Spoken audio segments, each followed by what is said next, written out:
আসসালামু আলাইকুম। আজকে আমরা যে বিষয়টা নিয়ে আলোচনা করব সেটা হচ্ছে যে যারাই শেয়ার বাজারে বিনিয়োগ করেন, বিনিয়োগের বিপরীতে যে লাভ্যাংশটা পান যাকে আমরা ডিভিডেন্ড বলি। এই ডিভিডেন্ডের মাধ্যমে আর্থিক স্বাধীনতা অর্জন করা সম্ভব।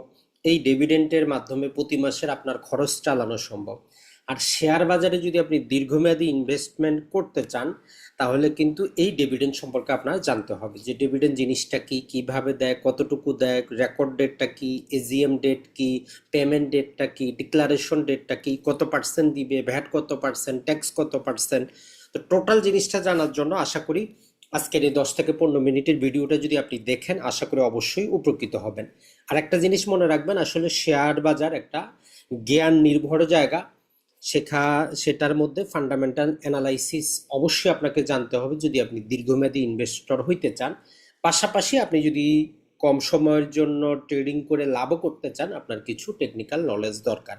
তো এই জন্য ফান্ডামেন্টাল অ্যানালাইসিস এবং টেকনিক্যাল অ্যানালাইসিস এই দুটো সম্পর্কে ধীরে ধীরে জ্ঞান অর্জন কিন্তু আপনার অবশ্যই করা উচিত।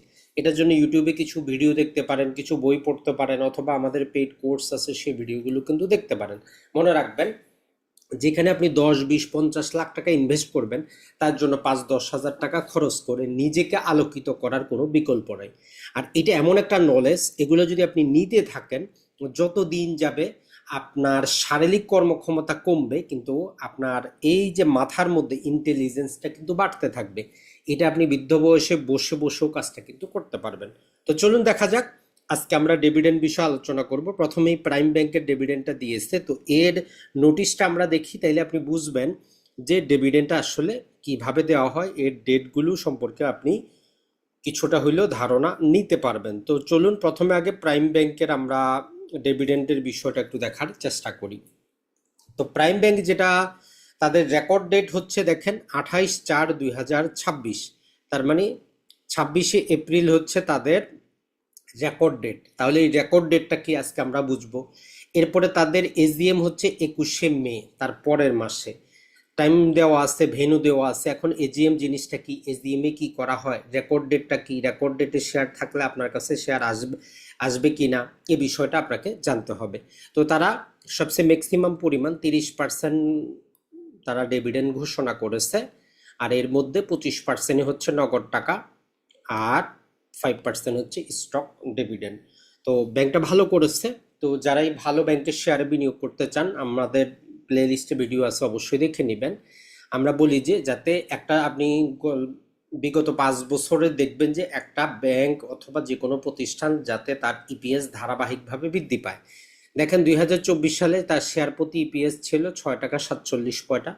25-এ এসে সেটা 7 টাকা 84 পয়সা। আমরা শতকরা হিসাব করলে প্রায় 21% রাউন্ড ফিগারে। তাইলে একটা বছরে সে কি করছে, 21% গ্রো করছে। 21%-এর দরকার নাই, যদি কোনো কোম্পানি গত 5 বছর 10% করে প্রতি বছর গ্রো করে ওটাকে আপনি ভালো কোম্পানি ধরে নিতে পারবেন। তার যে ন্যাব বা অ্যাসেট ভ্যালু সেটাও কিন্তু 17% বৃদ্ধি পেয়েছে।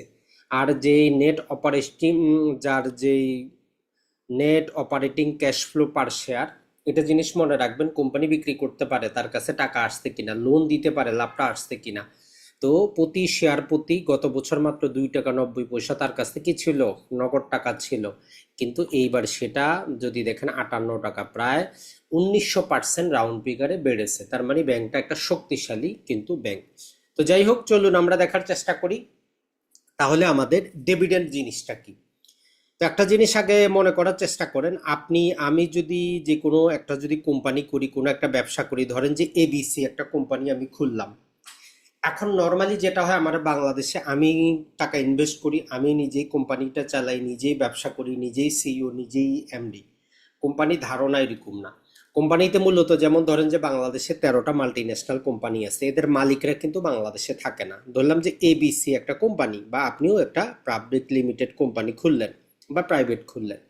আপনি টাকা ইনভেস্ট করলেন, যেমন আমরা শেয়ার বাজারে শেয়ার কিনি, তার মানে আমরা ওইখানে একটা বিনিয়োগ করি। সেটা আপনার একটা শেয়ার হোক আর টোটাল কোম্পানিটার মালিক হন, আপনি হচ্ছেন প্রমোটার, শেয়ার হোল্ডার। এখন এই কোম্পানিটা পরিচালনা করার জন্য বোর্ড অফ ডাইরেক্টর থাকে। এখন যেটা হয়, এই যে বিনিয়োগকারীদের মধ্যেও যারা যোগ্য তারা চাইলে বোর্ড অফ ডাইরেক্টরে যাইতে পারে, তারা ব্যাংক যে কোনো কিছু পরিচালনা করতে পারে।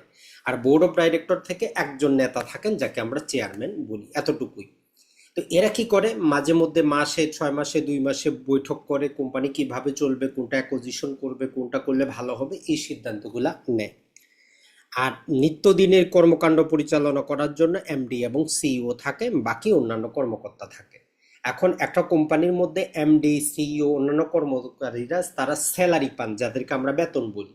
বোর্ড অফ ডাইরেক্টরের কোনো কি হয় না, এদের কোনো বেতন হয় না, এদেরকে আমরা সিটিং ফি দিই। তারা যতটা বৈঠকে উপস্থিত থাকবে সে অনুযায়ী তাদেরকে সম্মানী দেওয়া হয়। তাইলে একই জিনিস, কোম্পানি থেকে কেউ পাচ্ছে বেতন, কেউ পাচ্ছে সিটিং ফি। তাইলে এই বিনিয়োগকারীরা কি পাবে, তাদেরকে যেটা দেওয়া হয় ওইটাকে বলা হয় যে লাভ্যাংশ বা ডিভিডেন্ড। তাহলে একটা ব্যবসা মূলত বিনিয়োগকারীর জন্য হয়। বাংলাদেশে দেখবেন যে ম্যাক্সিমাম কোম্পানির দুরবস্থা কি জন্য, কারণ হচ্ছে যিনি বিনিয়োগকারী উনিই হচ্ছেন কোম্পানির বোর্ড অফ ডাইরেক্টরে, উনিই হচ্ছেন এমডি, উনিই হচ্ছেন সিইও। একটা কোম্পানি থেকে 5টা সাবসিডিয়ারি কোম্পানি খুলে 5টারই এমডি, 5টারই সিইও, 5টারই বোর্ড অফ ডাইরেক্টরে থাকে, প্রতি মাসে 20-30 লাখ টাকা তারা ইনকাম করে নিয়ে যায়। দিন শেষে কিন্তু আসলে এই যে প্রকৃত বিনিয়োগকারী যাদেরকে তার টাকাটা ইনকাম করে দেওয়ার কথা, তাদেরকে তারা কিছুই দেয় না। ওই জন্য বাংলাদেশে দেখবেন যে ভালো নাম করা কিছু কোম্পানিও আছে যেগুলা নিজেরা তো প্যাকেট ভরতেছে কিন্তু শেয়ার হোল্ডারদেরকে দেয় না। তাহলে আপনি ডিভিডেন্ড জিনিসটা বুঝলেন, আর এই ডিভিডেন্ডের মাধ্যমে আর্থিক স্বাধীনতা অর্জন করা সম্ভব। শেয়ার বাজারে শেয়ারের দাম যাই হোক, যেমন ধরেন যে আপনার 200 টাকার শেয়ার, আপনি একটা শেয়ার নিলেন, এইটার দাম 200 টাকা থাকুক, 400 টাকা থাকুক, 10 টাকা হয়ে যাক, শেয়ার আপনার একটাই থাকবে। তাইলে কোম্পানি প্রকৃত যে লাভ করে যাবতীয় খরচাপাতি মেটানোর পরে, তা সেই টাকাটার হকদার হচ্ছে শেয়ার হোল্ডার। আর যারা এই যে board of director, MD, CEO, এদের বেতন সিটিং ফি পর্যন্তই, লাভ হইলে এটার প্রকৃত হকদার হচ্ছে বিনিয়োগকারীরা। এখন কোম্পানি গ্রো করার জন্য টোটাল যে লাভটা হয় এই লাভটা দেয় না, কোম্পানি ভেদে। যেমন ধরেন যে কোনো কোম্পানি যদি 100 টাকা লাভ করে, তো কখনো কোম্পানি বলতে পারে যে আমরা 1 টাকাও ডিভিডেন্ড দিব না, আমরা কোম্পানিটাকে গ্রো করব।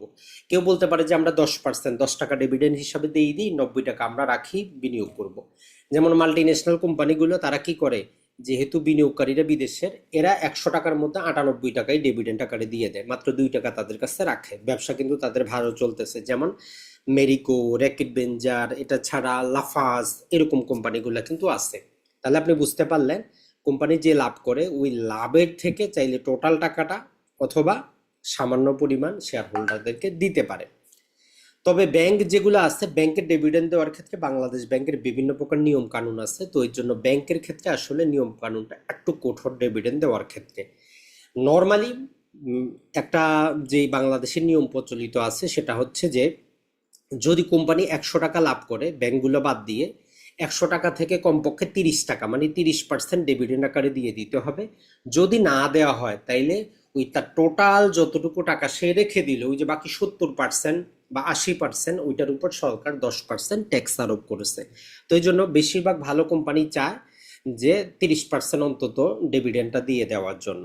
তো শেয়ার বাজারে একটা জিনিস মনে রাখবেন, যদি কোনো কোম্পানির পে আউট রেশিও যদি 40%-এর উপরে হয়, তাহলে ওইটাকে আপনি ভালো কোম্পানি হিসাবেও ধরে নিতে পারেন। বাকি কিছু যাই হোক, আপনি যদি শুধু পে আউট রেশিও দিয়ে তল্লাশি দেন, আপনি 20টার বেশি কোম্পানি কিন্তু পাবেন না।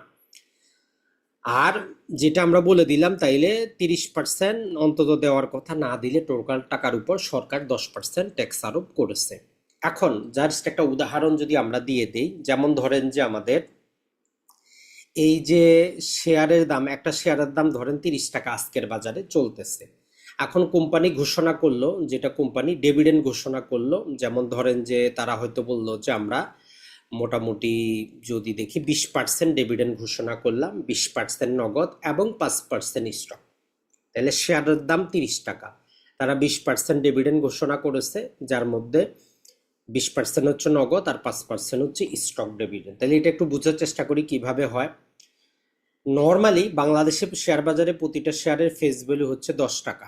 তার মানে আপনি যে 200 টাকার শেয়ারটা কিনতেছেন, প্রকৃত অর্থে কোম্পানির ব্যালেন্স শিটে ওই শেয়ারটার দাম হচ্ছে 10 টাকা। ওই 10 টাকার 20% মানে প্রতি শেয়ার প্রতি আপনি 2 টাকা পাচ্ছেন, প্রতি শেয়ারে আপনি 2 টাকা পাচ্ছেন, মানে 30 টাকা দিয়ে শেয়ারটা কিনলে 2 টাকা আপনি পাবেন। তাইলে আপনার কাছে যদি 100 শেয়ার থাকে তাহলে 2 × 100, তার মানে আপনি 200 টাকা পাবেন। আপনার কাছে 1 লাখ টাকা, 1 লাখ শেয়ার যদি থাকে আপনি 2 লাখ টাকা পাবেন। 10 লাখ শেয়ার থাকলে 20 লাখ টাকা পাবেন। এইভাবে শেয়ার বাজারে যত শেয়ার সংখ্যা বেশি আপনি তত রাজা। এখন ধরলাম যে কোম্পানি কি করলো, যদি বললো যে 5% স্টক বোনাস দিবে। এখন কোম্পানি আপনাকে যদি, আপনার কাছে যদি 100টা থাকে তাইলে 5টা শেয়ার বোনাস হিসাবে আপনার বিও অ্যাকাউন্টে যুক্ত হয়ে যাবে। আপনার কাছে 100 ছিল, এখন সে আপনার টোটাল সংখ্যা হয়ে যাবে 105। এখন এইখানে একটু বোঝার আছে, যেমন ধরেন যে কোম্পানির 3টা ভ্যালু থাকে, একটা মনে রাখবেন। একটা হচ্ছে তার ফেস ভ্যালু 10 টাকা, একটা হচ্ছে মার্কেট ভ্যালু কত তার 30 টাকা, আর একটা হচ্ছে কোম্পানির ব্যালেন্স শিটে তার ন্যাপ দেওয়া আছে, হয়তো সেটা 30 টাকা, 20 টাকা, 50 টাকা, অনেক কিছু থাকতে পারে।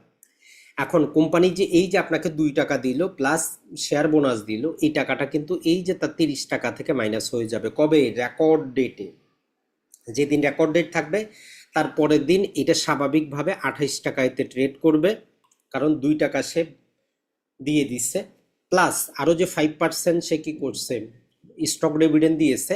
যার কাছে 100টা শেয়ার ছিল, যেমন ধরেন যে আপনার কাছে 100টা শেয়ারের দাম ছিল 30 টাকা করে, এখন আপনার কাছে আরো 5টা শেয়ার বেশি হয়েছে, তাইলে আপনি যদি ক্যালকুলেশন করেন যে এখন 30 × 105, এটা কিন্তু হবে না। কারণ এইখানে মার্কেটে তো টাকা বাইরে থেকে ঢুকে নাই, তাইলে এটাকে আপনাকে এখন অ্যাডজাস্ট কিভাবে আপনি করবেন? ধরেন যে আপনার কাছে 100 শেয়ার যদি আছে, যেটা 100 × 30, তার মানে এইখানে আপনার কাছে ছিল কত? 3000 টাকা। ধরেন যে এই 3000 টাকা, এখন তারা আপনাকে 105টা দিচ্ছে। এখন ওই 3000 টাকাকেই আপনি কি করেন, 105 দিয়ে ভাগ দেন, তাহলে 28 টাকা। ধরেন যে আমরা জাস্ট উদাহরণের জন্য বলতেছি, 28 টাকা 57 পয়সা হবে শেয়ারটার দাম। আর এইটা থেকে মাইনাস দিব আরো 2 টাকা, তাইলে 26 টাকা 57 পয়সা চলে আসবে। তাহলে রেকর্ড ডেটের পরে দিনই শেয়ারটার দাম 26 টাকাতে ট্রেড করবে। আশা করি বুঝতে পারছেন। তাহলে যেই কারণ কোম্পানি তার নিজস্ব গোডাউন থেকে টাকাটা বাইরে করে দিচ্ছে, অতএব মার্কেট ভ্যালু থেকে কমে যাবে। কোনটা কমবে? নগদ টাকা কমে যাবে, পাশাপাশি শেয়ার যেটা দিয়েছে এটা অ্যাডজাস্ট হয়ে সেটা 30 টাকার শেয়ারটা কি হয়ে যাবে, 26 টাকা 50 পয়সা ট্রেড করবে। এটাই হচ্ছে নিয়ম নর্মালি। এখন আমরা দেখব যে record date, declaration date. Company যেমন আমরা দেখাইলাম যে প্রাইম ব্যাংক গতকালকে ঘোষণা দিয়েছে যে তারা কি করেছে, যে ডিক্লারেশন ডেট গতকালকে তারা ডিক্লার করেছে। কি ডিক্লার করেছে? যে আমরা 1 বছর ব্যবসা করে এত টাকা ইনকাম করছি। এর মধ্য থেকে যারা বোর্ড অফ ডাইরেক্টর আছেন এরা বলছে যে আমরা 30% বোনাস দিয়ে দিই, ডিভিডেন্ড দিয়ে দিই। এর মধ্যে নগদ দিতে পারে, স্টক দিতে পারে, নো ডিভিডেন্ডও দিতে পারে। তো তারা কি করছে, নগদ বলতেছে যে আমরা 25% দিচ্ছি, স্টক দিচ্ছি 5%। 10 টাকার উপর 25% কত? 2.5 টাকা। আর স্টক হচ্ছে আপনার 100টা থাকলে তাইলে 5টা। তো ওই ডিক্লারেশনে একটা দেওয়া আছে যে রেকর্ড ডেট। এই রেকর্ড ডেটে যেটা হয়, আপনি আমি জমি কিনলে যেমন আমাদের নামে দলিল হয়, তো সিডিবিএল এ আমাদের নামে একটা শেয়ার যদি আজকে 6 তারিখে আপনি কিনেন, তাইলে এটা 7-8 তারিখে আপনার নামে কি হয়ে যাবে, নিবন্ধিত হবে। তো এই জন্য বাংলাদেশে T+2 অনুসরণ করা হয়। T+2 মানে ট্রেডিং ডে পরবর্তী 2 কর্মদিবস, এরপরে আপনি শেয়ারটা বিক্রি করতে পারেন। তাইলে দেখেন যে এইটার রেকর্ড ডেট কত দিছে তারা। রেকর্ড ডেট যেটা, যদি ধরেন যে তাদের 28 তারিখ রেকর্ড ডেট হয়, ধরলাম যে আমরা এখানে আমরা 26 তারিখ ধরলাম, 26 তারিখে রেকর্ড ডেট, তাইলে শেয়ারটা আপনাকে এমন সময় কিনতে হবে যাতে 26 তারিখে আপনার নামে থাকে। তাহলে সাধারণ নিয়ম কত? T+2, তার মানে 24 এবং 25, এই যে 2টা দিন পূর্বেই আপনাকে কিন্তু শেয়ারটা কিনতে হবে স্বাভাবিকভাবে। এখন তাইলে এই 2 দিন শেয়ারটাকে ট্রেডিং বন্ধ থাকবে, তো এটার জন্য বাংলাদেশের শেয়ার বাজারে একটা স্পেশাল নিয়ম আছে, স্পট ট্রেড। এই 24 আর 25 তারিখ T+0তে কি হবে, শেয়ারটা T+0 মানে যেই দিন কিনবেন ওই দিনই আপনার নামে নিবন্ধিত হবে। তাহলে আমরা বলতে পারি, যদি কোনো কোম্পানির 26 তারিখে কি থাকে, রেকর্ড ডেট থাকে, তাহলে 25 তারিখে কিনলেও আপনার নামে আপনি পাবেন। তাহলে 2 দিন পূর্বে কি হয়, T+0তে শেয়ারটা নিষ্পত্তি হয়। আর স্বাভাবিকভাবে T+2 পরে আপনি বিক্রি করতে পারেন, সিডিবিএল আপনার নামে নিবন্ধিত হয়। এখন আরেকটা ডেট পাবেন, এজিএম ডেট দেওয়া আছে 21শে মে, প্রায় তার পরবর্তী মাসে।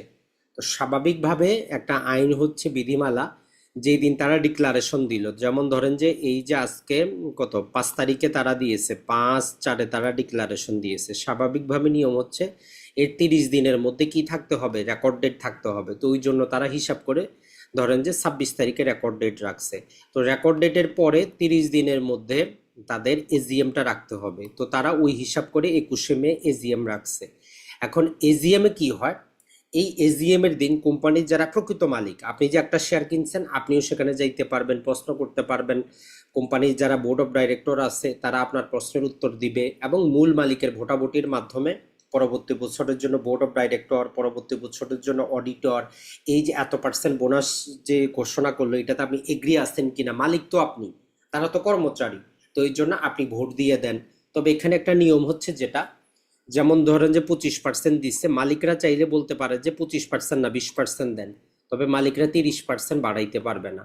কারণ এটা আইনে ধরে নেয় স্বাভাবিকভাবে যারা বোর্ড অফ ডাইরেক্টর এটা কোম্পানির সম্পর্কে ভালো জানে, তাদের রিকমেন্ডেশনটা অনুসরণ করা হোক। আপনি কমাইতে পারবেন কিন্তু বাড়াইতে পারবেন না। তো আপনার কাছ থেকে অনুমোদন পাওয়ার পরে পেমেন্টটা কবে পাবেন? তো স্বাভাবিকভাবে বলা হয় যে 30 দিনের মধ্যে আপনার ব্যাংক অ্যাকাউন্ট যেটা দেওয়া আছে ওই অ্যাকাউন্টে চলে আসবে, অথবা আপনি ব্রোকারের অ্যাকাউন্টে আপনার যে অ্যাকাউন্ট আছে সেটাতেও যুক্ত হইতে পারে। সাধারণত 30 দিন যদি ভালো কোম্পানি হয়। ওই যে নাবানা সিএনজির মতো কোম্পানি হইলে 6 মাসও পাবেন না। ওই কোম্পানিগুলো ওই জন্য এ থেকে বি, বি থেকে জেটে যায় আবার আসে। তো এর জন্য ভালো কোম্পানিতে সে বিনিয়োগ করবেন, বিশেষত এই ক্যাটাগরির। আর বোনাস কত দিনে দেয় মনে রাখবেন, কিছু কোম্পানি আছে বছরে একবারই বোনাস দেয় 12 মাসে। যেমন ধরেন যে স্কয়ার কোম্পানি, তারা স্কয়ার কোম্পানিটা মূলত হচ্ছে যে তারা 31শে জুলাই এদের কি হয়, বছর শেষ হয়, তো ডিভিডেন্ড দিতে দিতে নভেম্বর ডিসেম্বর চলে আসে, তার মানে এটা বছরে একবারই দেয়। আবার কিছু কোম্পানি আছে বছরে 2 মাস দেয়, ইন্টিরিম ডিভিডেন্ডও দেয়, যেমন গ্রামীণ ফোন বছরে 2বার দেয়। আবার কিছু কোম্পানি আছে বছরে 4বার দিয়ে দেয়, প্রতি 3 মাসেরটা, যেমন মেরিকো।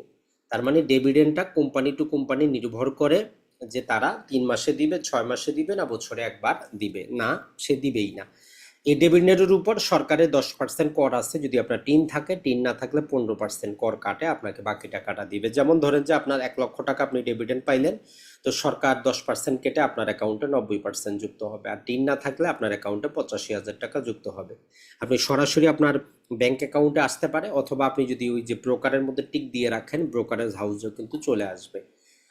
তাইলে আশা করি আপনারা ডিভিডেন্ড জিনিসটা বুঝতে পেরেছেন, যে ডিভিডেন্ড জিনিসটা কি তাহলে এখন থেকে প্রকৃতপক্ষে। তাইলে আপনি যে জিনিসটা বুঝলেন, ডিভিডেন্ডটা হচ্ছে কোম্পানি ব্যবসা থেকে যে ইনকাম করে সেটা তার প্রকৃত মালিককে দেয়, কিছু রেখে দেয় কোম্পানিটা গ্রো করার জন্য। এটার জন্য প্রথমে আসে ডিক্লারেশন ডেট, এই 30 দিনের মধ্যে থাকে রেকর্ড ডেট, রেকর্ড ডেটের পরবর্তী 30 দিনের মধ্যে থাকে এজিএম, এজিএম এর পরবর্তী 30 দিনের মধ্যে টাকাটা পরিশোধ করা হয়। এটা হচ্ছে একটা স্বাভাবিক সাইকেল, কোম্পানি যদি ভালো হয়, সবকিছু যদি ঠিক থাকে।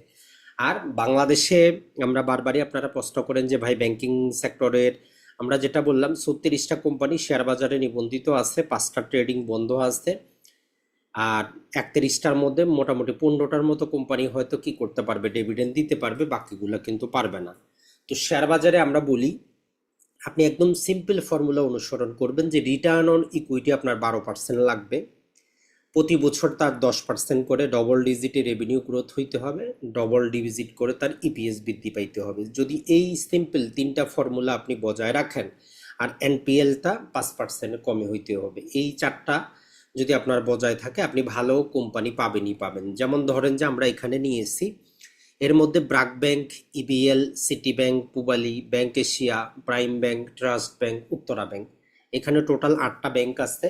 আপনি যদি কিছু যদি নাও জানেন শেয়ার বাজার সম্পর্কে, আপনি এই 8টা ব্যাংকের মধ্যে আপনি চোখ বন্ধ করে বিনিয়োগ করতে পারেন দীর্ঘমেয়াদের জন্য, কোনো সমস্যা নেই। প্রতি বছর শুধু অ্যানুয়াল রিপোর্টগুলো দেখবেন, যে কোম্পানির রেভিনিউ বৃদ্ধি পাচ্ছে কিনা, কোম্পানির ইপিএস বৃদ্ধি পাচ্ছে কিনা, রিটার্ন অন ইকুইটিটা ঠিক আছে কিনা। তাহলে এই ফর্মুলা অনুসরণ করে যদি এই 8টা ব্যাংকে আপনি বিনিয়োগ করেন, আপনি ঠকবেন না, এই জিনিসটা মাথায় রাখবেন। তো অনেকেই প্রশ্ন করেন যে ভাই তাইলে নতুন যে ব্যাংকগুলো আছে, যেমন NRB bank, Jamuna bank, MTB, এটা ছাড়া যদি আমরা বলি ট্রাস্ট ব্যাংক, এগুলা কি বিনিয়োগযোগ্য কিনা? কথা হচ্ছে কোম্পানিগুলা ভালো, কিন্তু তাদের ইপিএস কমে যাচ্ছে, রেভিনিউ কমে যাচ্ছে। তো আসলে কেউ দুর্বলের সাথে থাকতে চায় না। আপনার কাছে যেহেতু অপশন আছে, আপনি কি জন্য দুর্বল ব্যাংকে যাবেন? তো এই 8টা ব্যাংকে বিনিয়োগ করেন। আর বিনিয়োগ রিলেটেড আমাদের যে হোয়াটসঅ্যাপ গ্রুপ আছে, আপনি সেখানে জয়েন হইতে পারেন, সেখানে অসংখ্য কিছু জানতে পারবেন। আমাদের ফেসবুক পেজ আছে, ওই পেজের মধ্যে আপনারা থাকতে পারেন। আর দেখেন, যেমন আমরা গতকালকেই বলেছিলাম যে প্রাইম ব্যাংক ডিভিডেন্ড ঘোষণা করার পরে আজকে যদি আমরা দেখার চেষ্টা করি, একদিনেই তার প্রায় 4.5% শেয়ারের দাম কিন্তু বাড়ছে। তার ন্যাব হয়ে গেছে 40 টাকা, ইপিএসটা দেখেন 60 টাকা 84 পয়সা।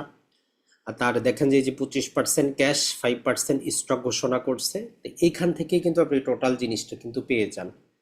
তো এটার মধ্যে এই যে ডাইরেক্টরদের 37% শেয়ার আছে, এটা ছাড়া পাবলিকের হাতে 20%-এর মতো শেয়ার আছে। এখানে ফরেন শেয়ার কিন্তু প্রায় 7%। তার মানে বাংলাদেশে যতগুলো মিউচুয়াল ফান্ড আছে, বিদেশি বিনিয়োগ প্রাইম ব্যাংকে কিন্তু অনেক বেশি। ভালো থাকবেন, সুস্থ থাকবেন। তারপরে যদি কোনো প্রশ্ন থাকে, কোশ্চেন থাকে জানাবেন। আর আসলে শেয়ার বাজার জ্ঞান নির্ভর জায়গা, এখানে আরো অনেক তথ্য আছে যেগুলো জানার জন্য আমাদের পেইড কোর্সটা নিতে পারেন। মাত্র 1000 টাকা আপনি পাবেন, 7টার মতো ভিডিও আছে।